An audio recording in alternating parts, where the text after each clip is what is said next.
Welcome to LOA Today. Walt Thiessen and life coach Wendy Dillard here.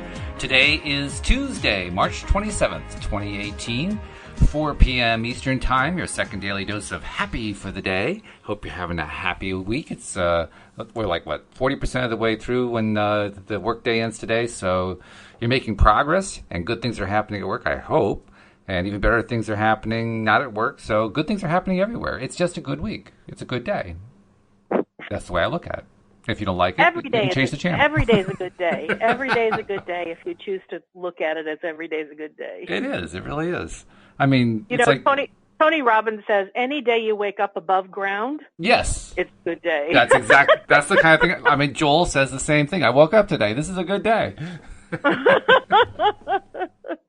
And it's true. It's absolutely true. So celebrate life. That's the thing. That's what I keep trying to remind myself every day. And I get an instant reminder every time I start the show. It's like, oh, yeah, that's right. I get to do a show again. This is great. Cool. And today you get to do 3 shows. That's right. Yeah. We have the Tuesday night podcast with Tom Wells, where we encourage people even more than normal to make calls into the show. I mean, everybody's welcome to call in on any of the shows. You can just use the Zoom platform. All the instructions are right on the homepage at loatoday.net or right below the player.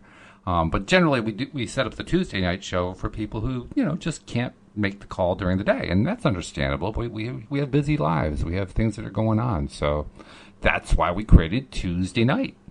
And we're going to be continuing the conversation that Tom and I started Monday morning about the topic as he framed it was, it is not the subconscious mind, which was an interesting topic title, I thought. And his point was that we can be blaming what goes on in our subconscious minds all we want to and say, well, that's really why I'm stuck on this or I'm X on that or whatever.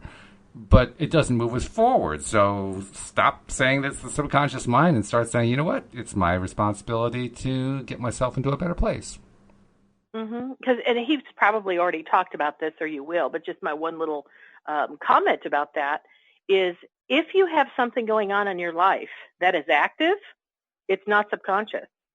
This is it true. May be outside of your awareness, but it is a conscious thought, because only conscious thoughts, conscious vibrations can activate the law of attraction. Yes, that's right. That's true. And I mean, it may have originated from something subconscious, but while it's conscious, that means we've got control over it. So that's the good news. So anyway. That should be a fun show. Yeah, it's going to be good, I think. I'm not sure if we'll get calls or not. Sometimes we do, sometimes we don't. But either way, it's going to be a good show. I know that for sure. Now we're continuing on the law of attraction, the basics of the teachings of Abraham. And I guess I should start off by saying, how's it going with you? How are you doing? Anything fun or exciting happening? Any updates? I thought even when there's not a big eventful day, it's still worth mentioning that. Okay. So that people don't go, well, what's going on? So with Project X and with Project B, which stands for body, I would say, honestly, since yesterday, I haven't had any specific new guidance or input. But what excites me about nothing really to report on Project X is that I've had no uncomfortable feelings.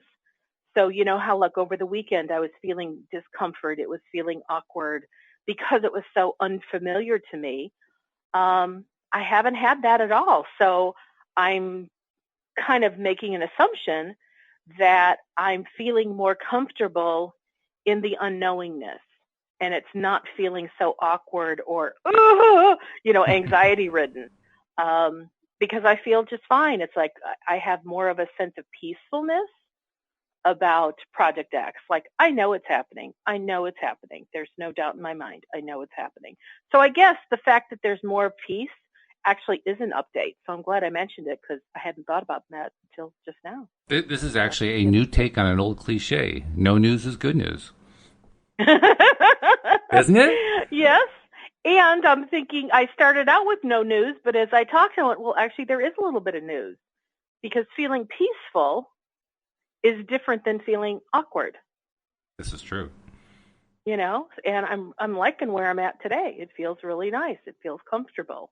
And so to have something that was unfamiliar and so uncomfortable come to a place of it's feeling comfortable, that is a really positive shift. So there you go. That is an update. It's solid. That's good. Yeah.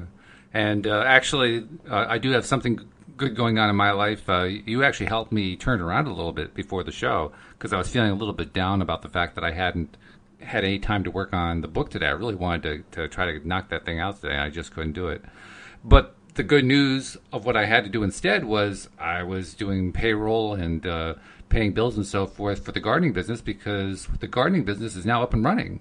And it's one of the earliest times we've got it going. So this is actually very, very good news. In fact, it's part and parcel with a little bit of weather influence thing that I did last week. Because if I hadn't influenced it to get the snow out of the forecast, we wouldn't be starting work now. So that's actually very good news.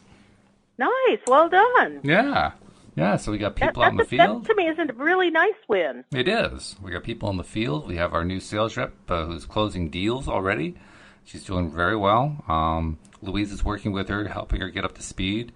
And, to take your phrase, it's all good. It really is all good. It's moving nicely. Well, isn't it kind of interesting because you didn't think you had a specific win that you had to share today. Right. And I only wanted to share no news. And yet we both ended up, as we started to talk, things started to bubble up for us. And really there is stuff there. And, I think that's pretty natural.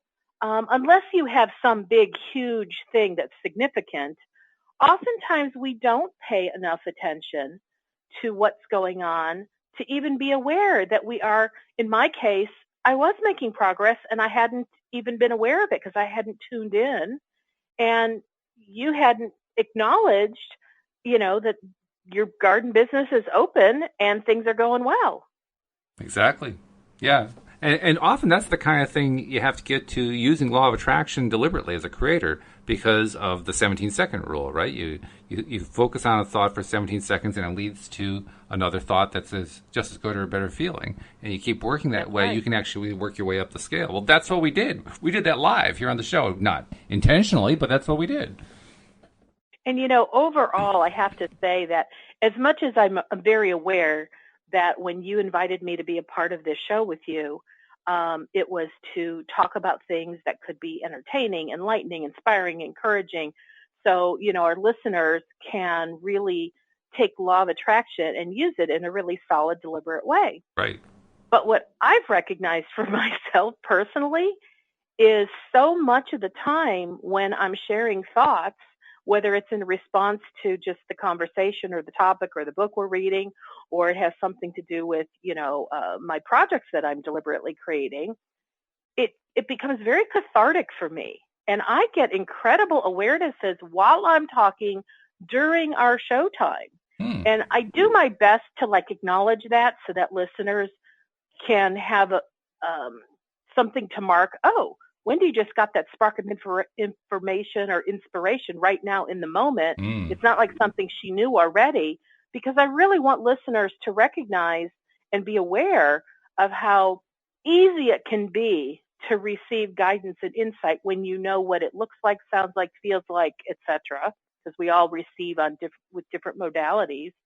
But I look forward to our shows because what I was saying to myself today, probably 5 minutes before I dialed in, was, oh my gosh, I wonder what wonderful things I'm going to spin today. There's always something. There's always something. And I cannot more highly recommend, if you don't currently have a friend or friends to discuss law of attraction with that will absolutely support your ideas and that you can bounce things around, oh my goodness.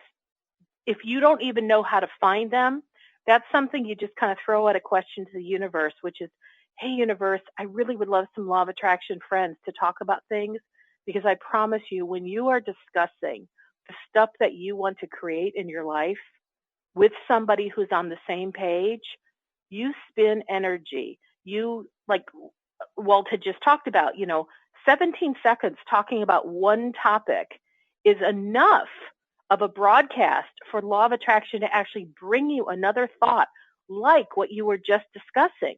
And if you keep going, let's say you're having a conversation with a friend and you're talking about something for 10 or 15 minutes. Now, granted, if you're talking about what doesn't work for you, that's not what I'm talking about. But if you're talking about the possibilities and the excitement and things you're desiring to create, law of attraction is on your back in a good way. It's like the wind beneath your wings. Law of attraction is bringing you more and more ideas to talk about and more ways to think about it. And so, like I said, if you don't currently have a law of attraction friend to be discussing your stuff with, just put it out there and say, gosh, I really want that. And just focus on it for a minimum of a minute or so. Even if you say over and over, I really want a law of attraction friend. I really want a law of attraction friend.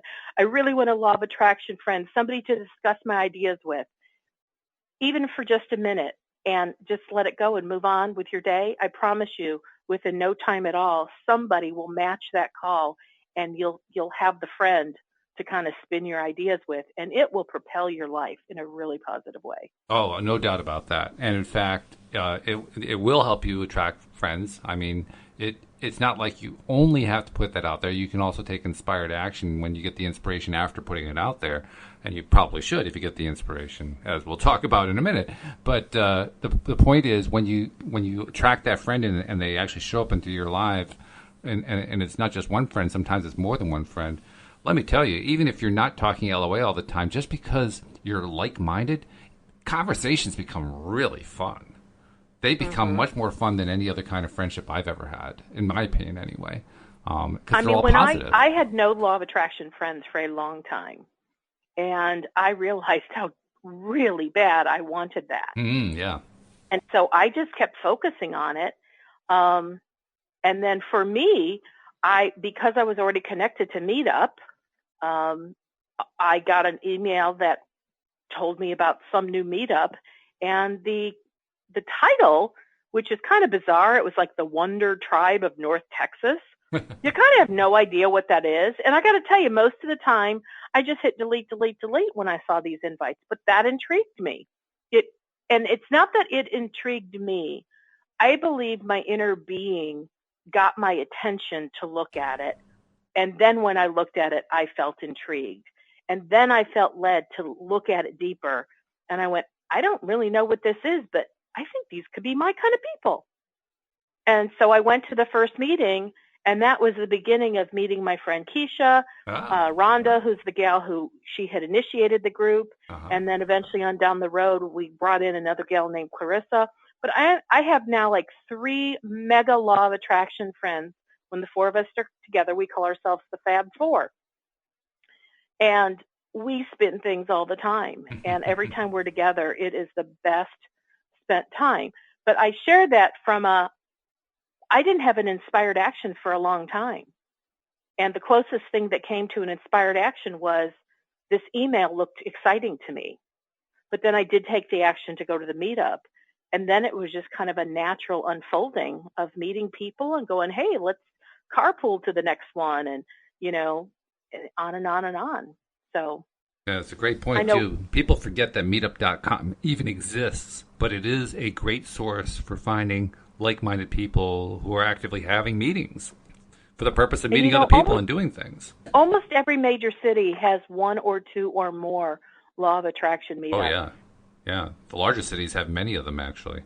Yeah, I know of at least 3 in the Dallas area. And for a while, I was one of them, which I made number 4. You actually had one going. You sponsored one, huh? Very good. Good for you. Yeah, we actually try to do one here, too. We're not in a major city. We're in a small town. The closest large city we have is Hartford, and it's only like 120,000 or something like that, so it's not a really big city. But we still managed to get some people to come to it. So if we can do it, heck, you can do it if you're in a big city. I guarantee that. But now, you have a different story about how you started to connect with law of attraction friends. Well, yeah. I mean, I kind of took it to the next level because the meetup groups were good, but we weren't finding the people we really wanted to befriend. So I just took the bull by the horn. I got the gumption. I mean, Louise put the idea in my ear. She said, we really need to get some LOA friends if we're going to really be studying this stuff. And when she said that, like within seconds, I was at my computer. And my first instinct, anytime I'm trying to find something, is to go to Google. In part because I'm good at searching, but in part because it's like a wealth of information. So I just started doing searches, and they weren't complex searches. They were really simple ones. I do plenty of complex searching, but not this. This is like I live in Connecticut, right? So Connecticut law of attraction, that's a really tough one.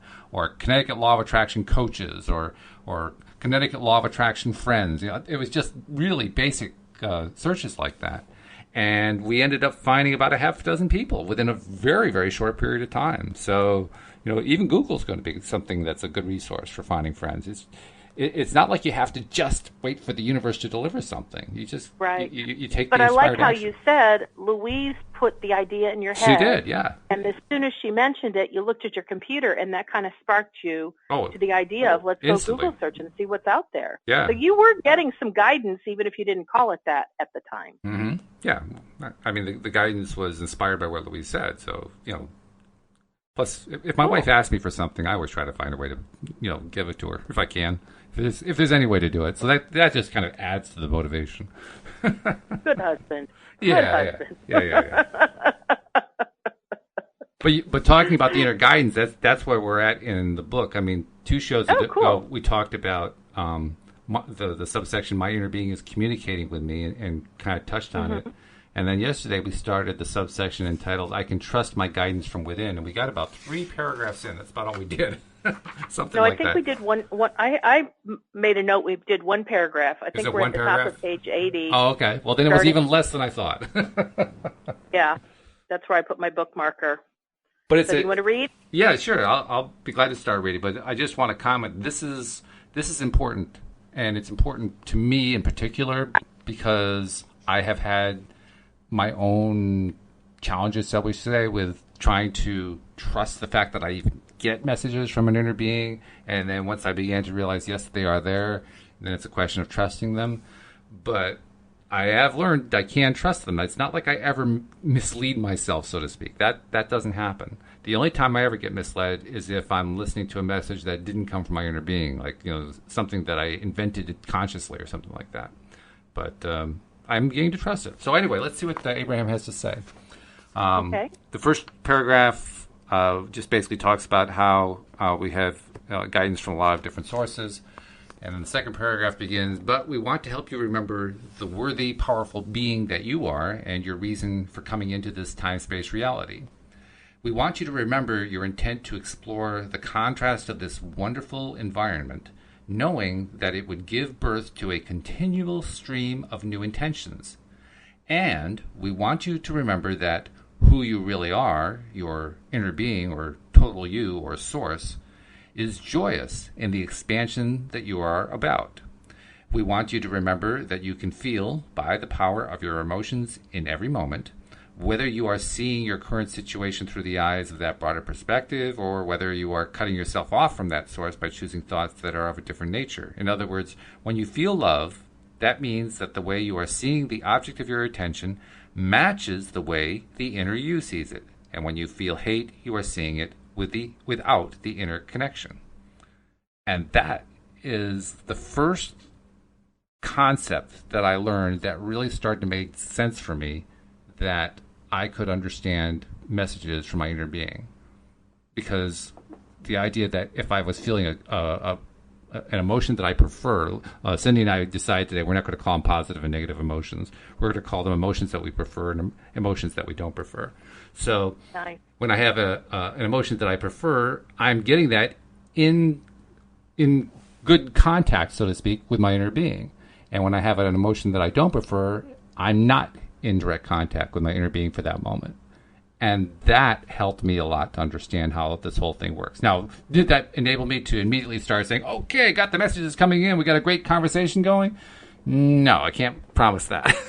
But it did help me to kind of like break the ice, so to speak.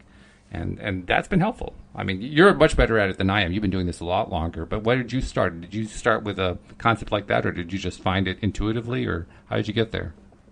I have no idea. Well, I mean, I told you on a couple shows ago, I kind of started this years ago through my Christian teachings. Oh, right. When people in the church were being prophetic, and I wanted to do it too. Yeah. So I've just kind of been playing with it for a long time.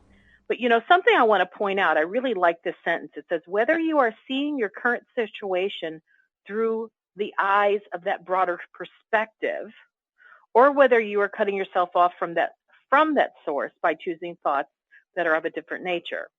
And the part I want to what really sticks out to me is looking through the eyes of your broader perspective. Now, I've heard Abraham talk about this before, but I kind of get the impression that when you're feeling really great, when you're in a state of alignment, when you're in that receptivity mode of everything that your inner being has to offer, part of why that feels so good is because you're seeing the world through the eyes or the filter of your inner being. You see it the way your inner being sees it.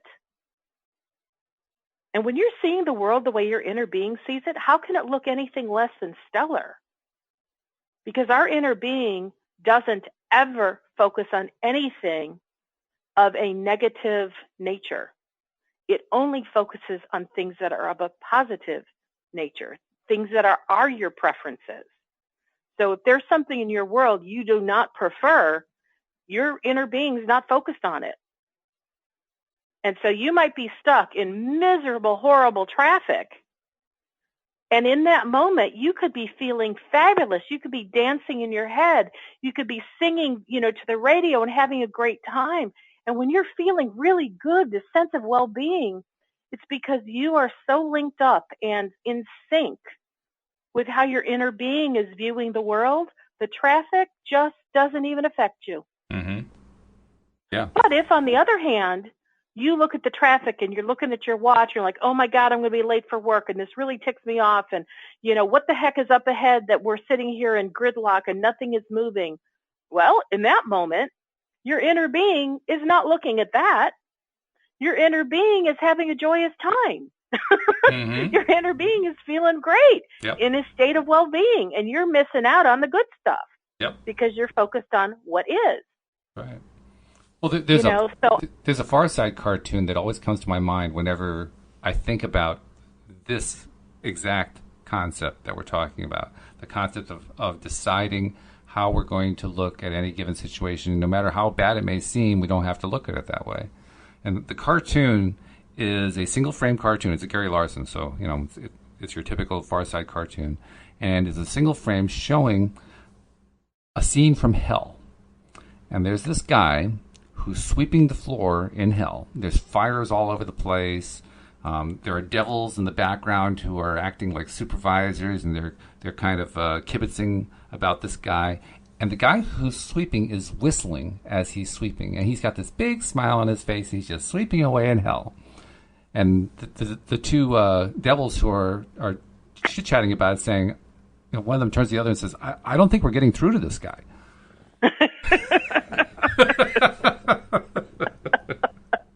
And that's the point. When you're focusing on what you see as the good side, the bad stuff can't get through. It just can't.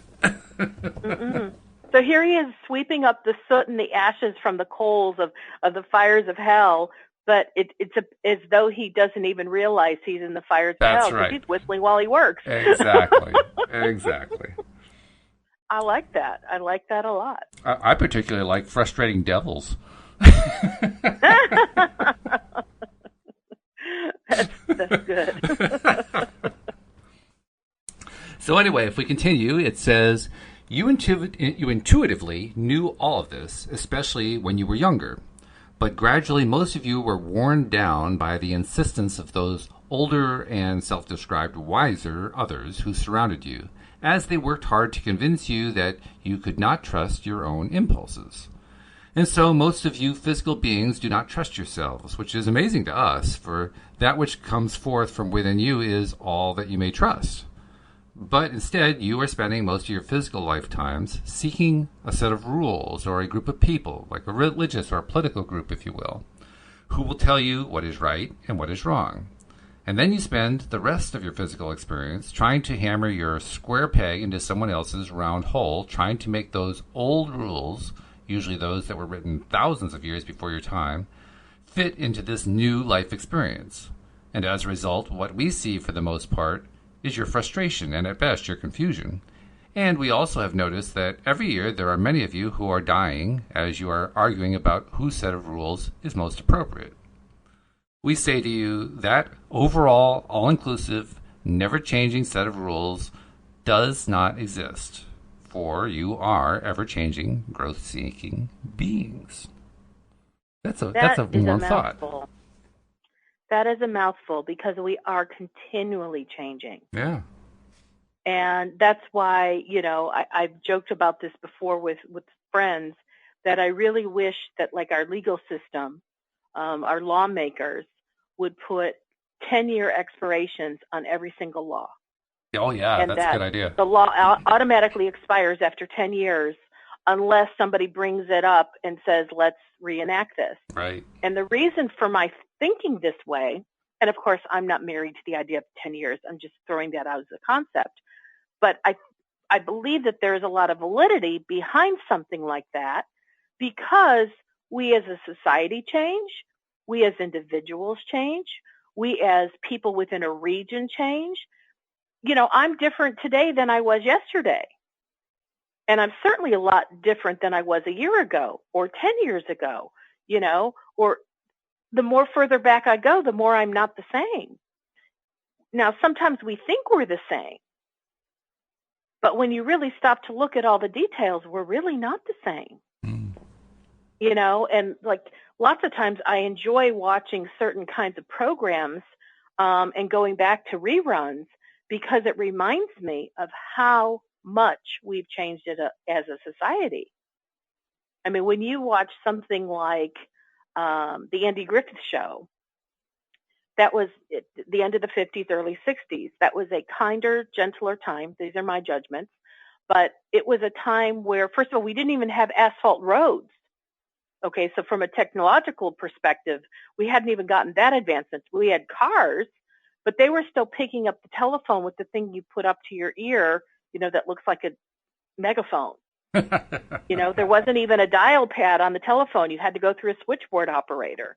But people and I say this because I was talking about laws, Andy was the sheriff that didn't think about doing law in a hard, fast way. He looked at people as people. That's true. And because of who he was and because of where our society was at the time, he did have to follow the law, but at the same time, there were plenty of times he just made his own personal judgments. Like, you know what? We're not going to be hard-nosed about this.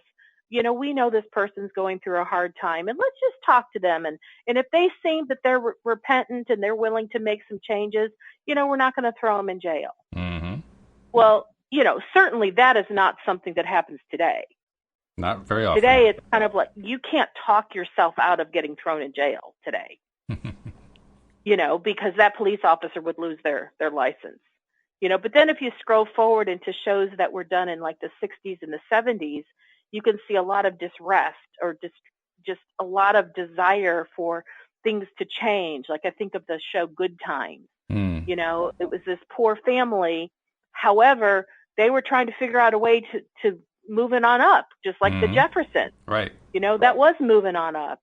And then if you move on to shows of the 80s and the 90s, it's like you see a progression.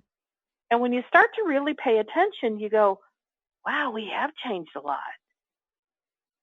As a matter of fact, what stands out to me today, I was watching, this was interesting, I was watching a new show called Instinct, and it aired 2 weeks ago.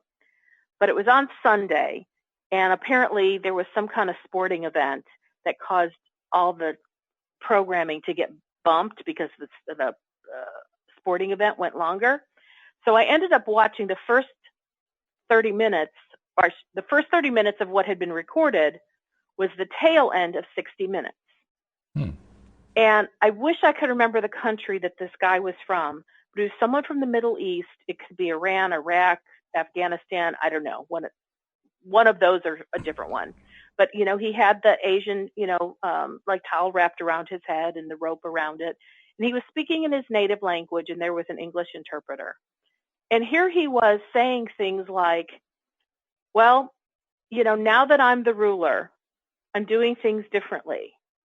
And for the very first time ever, women in that country are now able to go to driver's ed. They're going to be able to drive cars. They no longer have to wear the covering on their faces.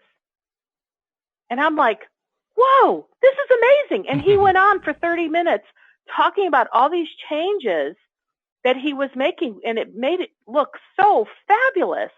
And this had been a country where they were just laden in so rules that you and I would probably call unkind. Mm. And I'm thinking, okay, now I saw this on 60 Minutes. How come this is not all over Facebook? How come this is not like the giant headlines in every news feed? Because this is the change I think so many people have been looking for. Mm-hmm. You know, and then I was watching a program, the like selling big mansions kinds of things. And I was watching this thing on Dubai. I was sharing this yesterday. And the ruler of Dubai said, you know what, we wanted to look at plan B, because what if at some point, even though oil was our major export, that we may run out of oil, we need something else. He literally, I mean, Dubai was like a little teeny piece of land.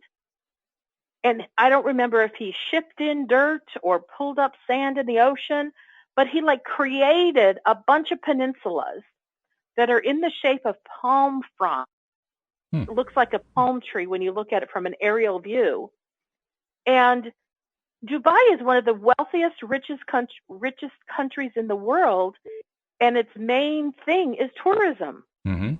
And almost every dwelling there is a palace. And he created that out of nothing. Mm. And I remember years ago, a princess from Dubai was being interviewed by Oprah. And she talked about how it's the most exquisite place in the world. And I got to tell you, by comparison, she made the United States look like a ghetto, how she talked about it. And I'm thinking, why are these not the things that we're talking about? Because this is, here's another thing in Dubai. You don't even have to lock your doors. There's zero crime. Zero crime. Can you imagine a place, a country that has zero crime? Pretty wild. What must they be vibrating to? What are the thoughts that the people who live in Dubai, what must they be thinking? I guarantee you they're helping to increase the positive stuff that's going on in our global consciousness. Mm-hmm. And so, you know, to me, this is part of what peacefulness is in this world. Mm-hmm. And, you know, the pageant things, you know, there's kind of the stereotype that, you know, well, what do you stand for? Oh, I want to see peace in the world. Guess what? We're seeing some peace in the world. Yeah, there it is. But, you know, if you don't know what to look for, sometimes you don't even recognize it's happening. Or in this case, I'm noticing it, and then I'm noticing that it's not more widely being talked about, which is kind of to my surprise. I'm like, hey, people, this is what we've been looking for. By the way, the gentleman from Saudi Arabia who you were talking about is, I believe, the crown prince. His father is still the king, but his father is basically retired from public life, and his son is now taking over. So this is him beginning to assert his authority and so forth. And he's also done some crackdowns. He's not a totally wonderful guy, but he's done some good stuff too. One of the key points to understand about the women driving thing, this has gotten zero attention. Women actually used to be able to drive in the early 1970s. It was the Iranian Revolution that led to the banning of women from driving. Really? Yeah. It's very, very few people in the West understand that was the case. But that was actually the case. And well, I'm glad that you have the supporting documentation to go with my story, because you know the better details. I just knew the big picture. But you're right. This is the good news that's going on. And I can't say everything that's happening there is wonderful. It's not. There are a number of things. He's done some crackdowns that are a little bit bloody, to say the least, and I would say violate civil liberties of people and so forth. But I also understand why he was doing them, and I can kind of, sort of, somewhat in a little bit of a way understand his viewpoint in doing it.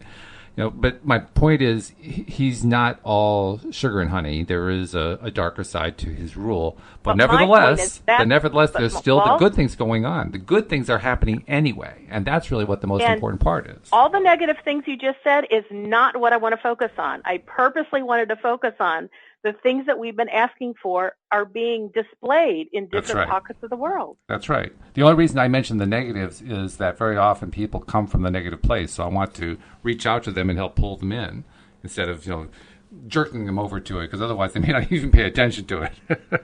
But I agree with you. We want to be focusing on the positives, and the positives are very positive. There's a lot of good things going on. And I don't want to focus on the positive just for the sake of focusing on the positive. I bring it up because there are things that are happening in our world we've actually been a part of asking for, but we probably don't even realize that what we've been asking for is starting to occur. Mm-hmm. It's starting to occur. Just like... and it has been occurring, by the way. Well, I don't follow politics in the United States. Right. Of course, I do know that President Trump is the president of the United States. But of all the many things that people have to say about him, if somebody has a negative slant towards him, then when he does something that actually is a result of the things that you've been asking for and desiring, you won't see it. True.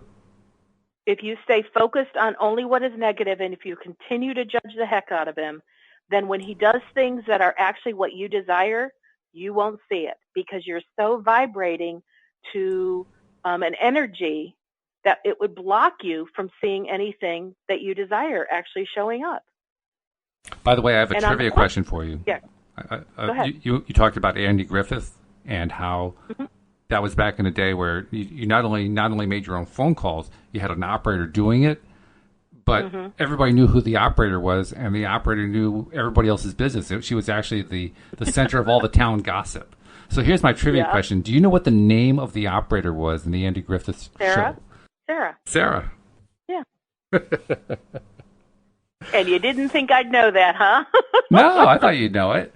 The moment you said the there was an operator, I'm like, oh, of course, that's Sarah. I know all about her. But to my knowledge, we never saw Sarah in the show. We only knew about her as the operator. Yeah, I can't ever recall her making a physical appearance. In fact, usually she was at the other end of the phone. You never actually heard her voice. Exactly. Yeah. But, honestly, that's a show that I truly enjoy because it always makes me feel good when I watch it. There are episodes that, when Andy, when his son Opie was really, really little, I can almost tell you the whole script around certain things. Or like if I see the beginning of an episode, I'm like, oh, this is the one where Opie does this cute thing. Or there are just some really sweet, tender moments. And, like some of the news shows that I'm watching, I love intrigue. I love things that make me think. But most of them really are around the topic of murder and crime. Or like if I watch or doctor shows are about death and disease and things like that. And, the thought was going off in my head the other day. I went, I love intelligent programming, things that make me think. Surely there are topics or subjects that things could be surrounded by that could give us intelligent programming. And then, of course, immediately I have my own internal response. On the occasions that happens, I notice those shows don't last long. And I'm just making the assumption that, shows don't last long if they don't get good ratings. And if you don't get good ratings, then people, sponsors are not going to pay for them. And so sometimes intelligent programming, what I call intelligent programming, is not the most well-watched because a lot of people just want something lighthearted and silly or fascinating or, and I get that. But I'm always looking for really good, intelligent viewing. Well, of course. Yeah, I think most people are. And the whole motivation of having positive shows that actually have an audience, that's one of our big motivations here with the podcast. I mean, that's the goal, to get this great big following, a great big audience, so that we can have more of a positive impact on a broader range of society by bringing in positive entertainment. I think we can actually bring in a positive entertainment revolution, and I think that I think there's plenty of room for it. I don't think it's going to take a lot to make it happen. The thing that always goes through my mind whenever I'm thinking about this exact topic of how do you reintroduce positive entertainment in a way that actually retains an audience, the same thought keeps going through my head over and over again. And that thought I associate most frequently and most readily with what they call reality TV. And the typical reality TV show, particularly if it's one where there are a number of people who are involved on some sort of a relationship basis, it's the same formula. And the formula goes like this. Person A and person B are having some sort of a problem, and it's a really big problem that could lead to all these other things that are going to go wrong. So now we will interview person A to find out what person A's view is of that problem, and then next we'll talk to person B, in a cameo to find out what person B's view of the problem is. Then we'll go to commercial, and when we come back to commercial, we will review what person A said about the problem, and then we will review what person B said about the problem. And then finally, somewhere in there, after a whole bunch of these things of focusing on the problem, we'll introduce the solution, and we're done with the episode. And what I want to do is say, okay, let's follow the same progression. Let's just change the slant of it. Let's introduce the problem, and then talk to person B and see how person B introduces a solution, and person A also introduces a solution, and then they work together to create the solution, and then we go to break, and when we come back, we reiterate the solution that they came up with, and then we talk about how the solution produced these wonderful results, and then person A in a cameo talks some more about how the results were wonderful, and person B talks about how the results were wonderful, and then we end the episode. Now, wouldn't that be a different reality TV? Well, so in summary, you're saying that what you generally find in reality TV is that continual reiteration of what's not working, and what you would like to see is where it is working. Starting from it didn't work. Because conflict is how stories become interesting. But what TV focuses on, what most mass entertainment focuses on, is just keep grinding on that conflict. Just keep building that conflict and building and building and building and building, because it gets so intense when we build it. Well, you don't need to keep doing that. You already have them hooked. Quite fun. I love reality TV. Not every single show, but I love the concept of reality TV.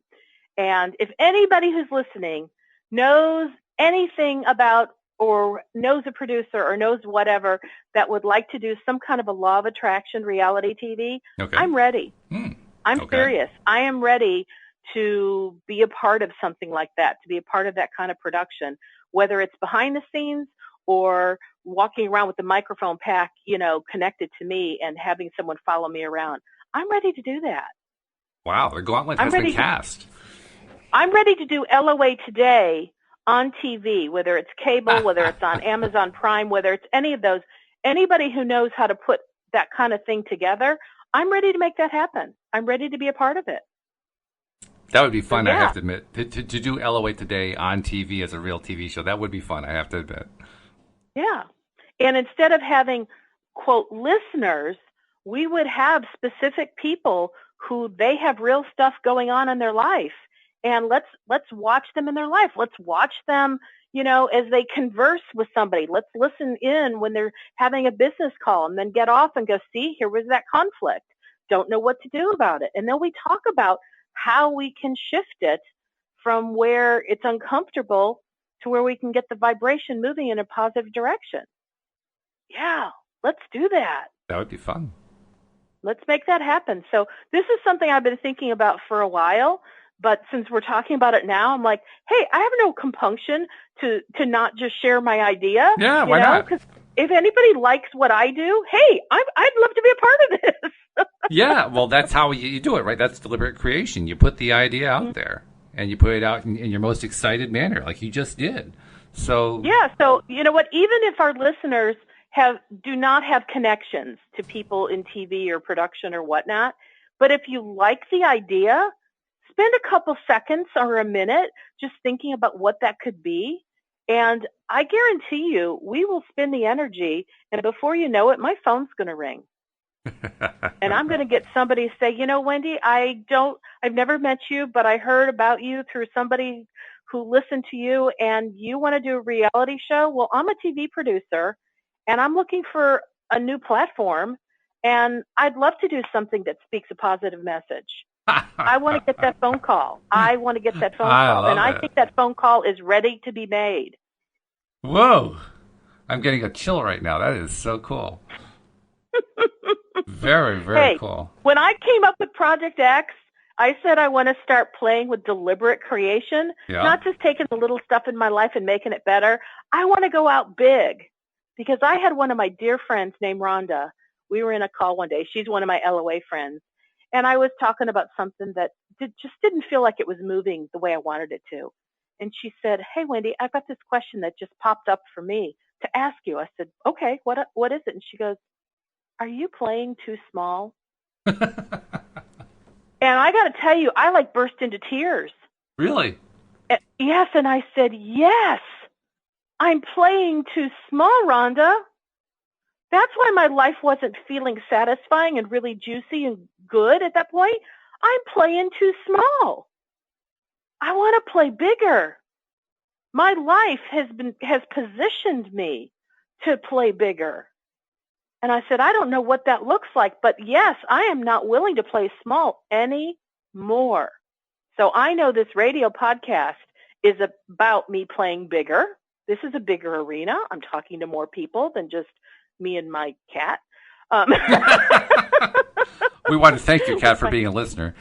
Well, actually, my cat is now a non-physical, so I'm sure she listens all the time with all her other feline friends. Okay, all right. But I'm ready to play bigger than even what I've done on the radio show. I want to play bigger, bigger, bigger, bigger, bigger, bigger. I like bigger. So there you have it. Well, so I'm on board. If you want to call it, I've thrown down the gauntlet or whatever we want to call it. I have now declared it. So we could call this, let's see, I've already done Project B, so I can't do Project Bigger. But I don't know. I'll come up with it. But it's part of my own personal intention of playing on a much bigger scale, much bigger, broader, because I'm ready. And you know what? For anybody who's listening, if you feel like your life has been too small and that's what's not working for you, because you know that within you have something bigger, either that you want to say or that you want to do or that you want to contribute or you want to experience, be willing to say, "Yes, I want to play bigger." And when you say that and you mean it, the universe goes, "Okay, we can make that happen." It's a good idea. I like that a lot. Just the idea of deciding to live bigger, to enjoy bigger, to have bigger, to do bigger. That's a great concept. It could be traveling more. It could mean deepening the love relationship you have. It could mean having children. It could mean, going to the furthermost parts of the world and helping to create something to help people have great drinking water. I mean, it could be inventing something new. It could be starting a new company that makes a difference. I mean, there's so many possibilities. It could mean you have this artist in you and you've never allowed yourself to paint. Go take a painting class, or you've always wanted to go on a 25K run. Well, run around the block, start somewhere, but play bigger. Be willing to be all that you came here to be. It's a fascinating thing. Who we really are is big. It is really big. Who we really are is amazing. And most of the time, we're not tapped into the fullness of who we are. We've only allowed ourselves to experience based on the rules that we live in or the relationships, and the people that say, "No, you can't do that." You know what? You can do truly. You can create and do whatever you want, but you've got to be willing to stay focused on it. It's a funny thing. Willing to stay focused on it. It's a funny thing too, because we actually have a whole bunch of stuff that we put into our vortexes over the years that we've forgotten is even there. So when you start thinking big like that, and just literally abstractly big, not necessarily getting specific about it, what you're basically saying is, "Okay, universe, let's have a big delivery from all that stuff I've been accumulating in my vortex all these years." Mm-hmm. And I'll say this, not at all to be negative, but to set expectations. If there's something that you have been desiring for a really long time, but you've never allowed yourself to go put a stake in the ground to go, "Yes, I'm going for this thing."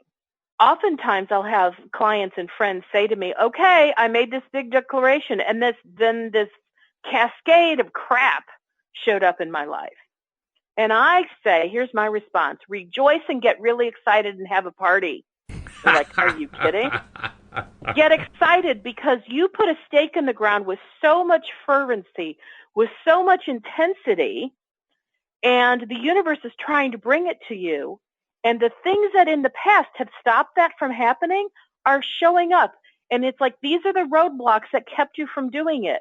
And it's time for you to look at the thing that's in the middle of the road, keeping you from going forward, and go and look at it, talk to it, ask it questions until it no longer is blocking the road. Because when you find new perceptions and new ways to look at things that used to be a problem, and you go, that's not a problem after all. I thought it was, but it's not. I promise you, it moves off the road. It moves off the road. And so get excited if stuff starts popping up in your life that you think is yicky, because that just means that you've put a big ask into the universe, and the universe is working to deliver it. And that thing just showed up to say, talk to me, ask me questions, find out why I'm a lie, find out why I don't want to be the roadblock anymore. And then the roadblocks move and you go on. And, I've talked about Project X and the roadblocks that have popped up in my world, things that I didn't have beliefs to support me, or I felt some fear, or, et cetera, et cetera. But each time something popped up, I addressed it. I didn't bury it. I didn't deny it. I didn't shrink away from it. I didn't get afraid of it. Even if it was fear, I wasn't afraid of the fear. Yes. And I looked at it and I went, well, that fear has been there for an awful long time, but it's based on things that are not even true, because I talk to this stuff. And when you talk to it long enough, you get a whole bunch of insight and you go, well, that's not even a real roadblock. Poof, and you flick it off to the side. Cindy and I were actually talking about a variation on this. We were talking in relationship to relationships, to overstate a phrase, but specifically the idea that when we have people in our lives who we are having some sort of trouble with, or we're not enjoying the relationship, we're not, maybe we're in fights, maybe we're in a constant struggle, anything that's got a non-preferential side to it like that. The moment we start shifting our vibration by focusing on what we do want instead, a fascinating thing happens. Those people go away. And we were talking about that. That's a really weird thing, but it's true. It does happen very, very consistently. When there's somebody who's in what you would consider to be a negative space, and a space that is all stuff you prefer not to have, and you focus instead on the stuff that you do prefer to have, the person who continues to focus on that non-preferential stuff stops being in your space. And it happens in a relatively short period of time. Because if they're no longer a match to that which you are focused on, then even if they are in your life, they no longer bother you, or they will step away and move around you, or they literally will no longer be in your life. Like they won't call you anymore. Right. Or if they worked with you, they'll get a new job or get moved to a different business unit where you don't have to work with them anymore. But the universe is constantly rearranging things based on our vibrational broadcast. What do we match? What do we not match anymore? And, of course, as you pointed out, the cool thing is it's not just with relationships. It happens with everything in our lives. It happens with any roadblock that we've been putting into our own way. The moment that we take all the energy away from it, take all the smarts out of it, the sting out of it, and just see it as just a plain boring thing, then it gets moved out of the way. We don't even have to pick the darn thing up. It moves itself out of the way. No, it just goes away. When you change your belief or your perception or your judgment about something that, in this case, we'll say is your roadblock, every time you think about that thing, it was broadcasting a signal. But if you change what you perceive about that roadblock and it no longer seems to be a roadblock, it's kind of like a non-thing, you now have changed your vibrational broadcast. And therefore, that roadblock is no longer a match to your energy. It might become a roadblock for someone else, or you could have dissipated it altogether and the building blocks of it have fallen apart and it doesn't exist to you anymore. Yep, very true.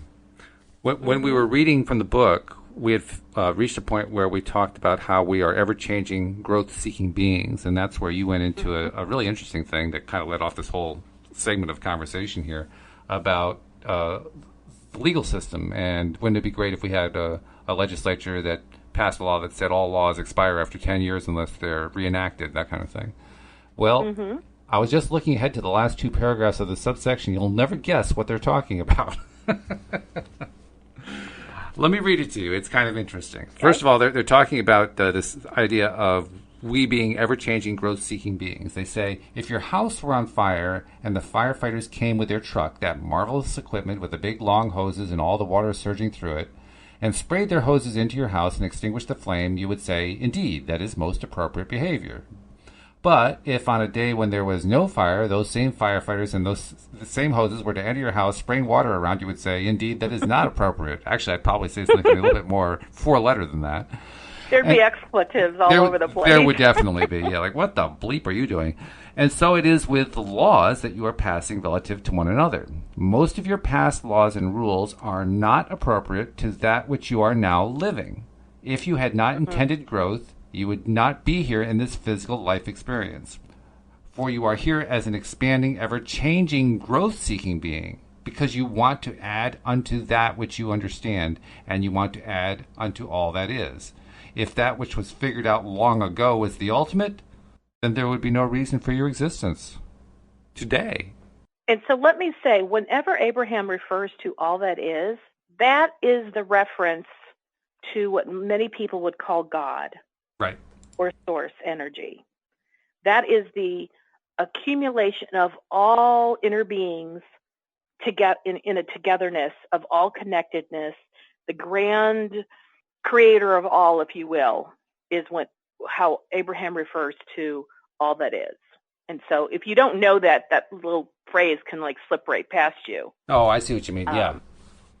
Yeah, that's true. Yeah. You have to understand the context, and that context comes about over time. I found that there is no particular passage from Abraham that explains the whole thing in a nice, neat package. So you have to kind of piece it together as you read everything. There's no glossary, right?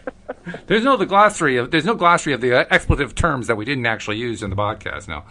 So it's kind of like all that is, and they put all that like the beginning of each word in caps. Yep. All that is kind of like the God. Right. Is God, however we want to name our highest entity. And then when they talk about who you really are, that refers to your inner being. That refers to the part of us that is not physical, but remains in non-physical. So who you really are is your inner being. And interestingly enough, I've noticed in that Facebook group that you and I spent some time in that there was one time a post asking the question about, explain God, explain source, explain all of this stuff. And really fascinatingly, the vast majority of commenters all express exactly the thought you just put out there, even though the vast majority of them describe themselves as people who listen to The Secret or followed other teachers or whatever. So it's not just an Abraham concept, is my point. I mean, clearly, I think Abraham explains it better than most do. But this is a rather broadly understood point that people from a lot of different viewpoints come to. The idea that all these are, I thought that was fascinating. But I was amazed. I would, if I had to estimate, I'd say 80 to 85% of the comments hit on exactly that point. Very cool. It was very cool. We're down to our last minute, so we got to. Unfortunately, we got to stop it right there. If you have a quick comment, I can let you get in there, but we got to be quick. No, go ahead. Okay. Do your closing thoughts. Well, the main closing thought I want to introduce is sometimes people need to talk to somebody, and you're a good person to talk to. So if they want to talk to you, how do they reach you? They can go to wendydillard.com, and they'll find my phone number as well as my email address there. I love the way you keep it simple. Well, we actually got through that section. We get to go on to the next section tomorrow. Isn't that cool? Yay! I know you love completion. To me, I see the whole thing as just one giant continuation, so I don't think of it in terms of start. I don't think of it as completion. I think of it as milestones. Ah, okay. We just passed. Cool. We just reached another milestone. This is great. So let's do it again tomorrow. All right, I'll be here. And we hope that you'll join us as well here on LOA Today. Goodbye, everybody. Bye-bye now.